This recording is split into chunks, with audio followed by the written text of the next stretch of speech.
Le chef de l'État était accompagné du sultan Mufaddal Saif ad-Din, sultan de la secte Bohra en Inde, et par un nombre de princes. Le président Sisi a déclaré à cette occasion que l'État égyptien suivait un plan pour le développement du Caire historique. Les détails dans ce compte rendu.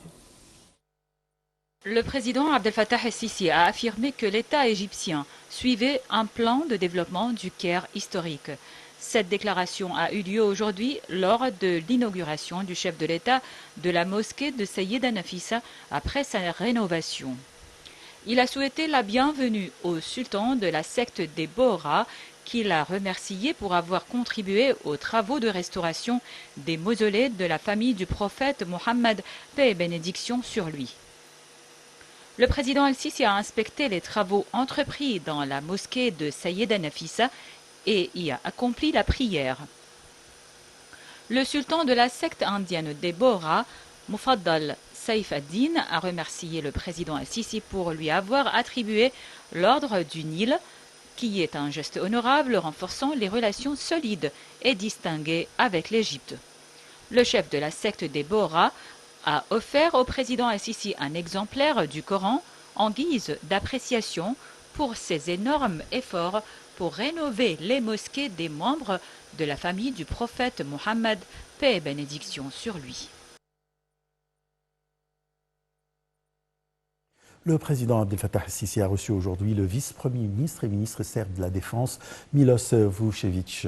La rencontre s'est déroulée en présence du ministre de la Défense et de la production militaire, le général d'armée Mohamed Zaki.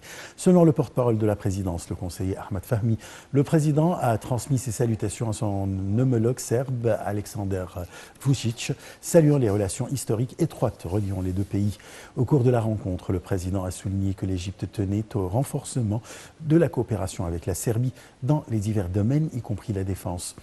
Le chef de la République a également souligné que l'Égypte aspirait à promouvoir le partenariat entre les deux pays. De son côté, le vice-premier ministre et ministre serbe de la Défense s'est félicité du développement des relations égypto-serbes, en particulier à la lumière de la visite du président el-Sisi en Serbie en juillet 2022.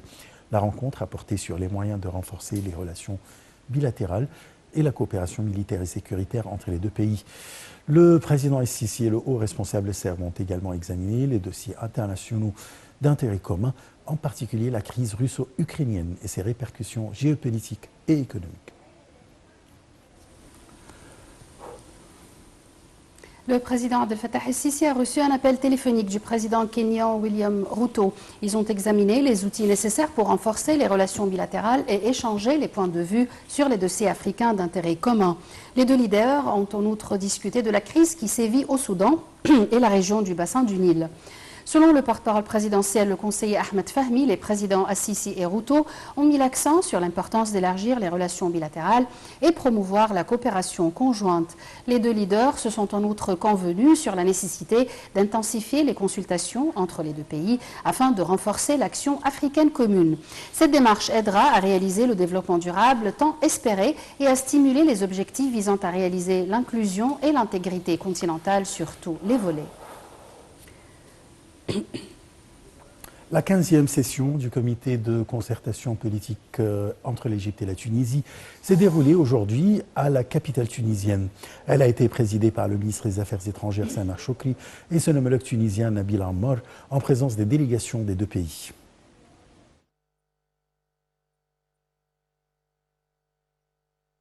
Le porte-parole et directeur du département de la diplomatie publique au ministère des Affaires étrangères, l'ambassadeur Ahmed Abouzeid, a déclaré que les deux ministres ont salué au début des consultations les progrès continus et